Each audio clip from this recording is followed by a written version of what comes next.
Hi, my name is Sarah Lawler, and today I will be answering questions about chiropractic. That shouldn't be a complicated question, but it is. I will tell you in the simplest terms, a chiropractor introduces motion into a joint that is moving as it should. So we get joints moving better. That's the simplest explanation.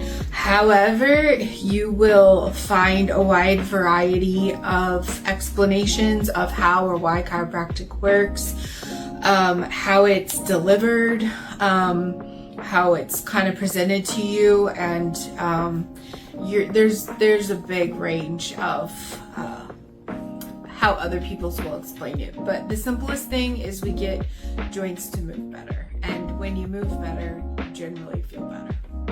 Because a lot of good things happen when you move. Yeah. Gentle chiropractic. And to me, that means a few different things. For obvious reasons, the physical treatment is going to be a little more gentle as far as the force in which I try to get movement in joints. But also, I do specialize in some like low force or gentle techniques, both manual and instrument.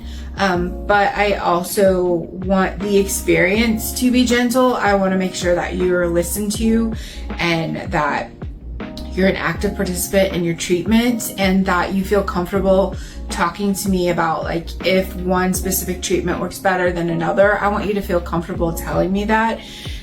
So I want it to be like a give and take kind of thing. If I'm honest, I really also want to know about your dog and all the drama with your Aunt Linda, because talking about that stuff also helps you feel better, and like the better I get to know you, the better I can treat you. And if we get to kiki a little bit, I'm excited about that too.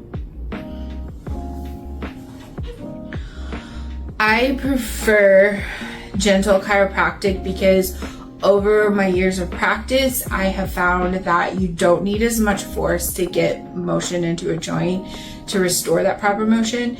And honestly, there's a lot of people that prefer it. And that's more of a conversation that you have to have with the patient, and a continued conversation. Like if one thing doesn't work well, you have to adapt and try something else so that they get better results. And honestly, people have contraindications to some specific treatments that require more force, and you have to be kind of make sure that you're taking all of these things into account. So the patient preference, the doctor preference, and any contraindications, or like how they respond to care after. So there's some people who might have some underlying issues that you're not aware of yet, or some chronic things going on that you might not be aware of yet, and they might not be aware of yet, that will might change the way they respond to treatment. So if you start gentle, you can build up. And I'm not going to treat my 65-year-old postmenopausal cancer survivor woman the same way that I'm going to treat my 45-year-old retired Marine father. Those two very complicated cases because of very different things.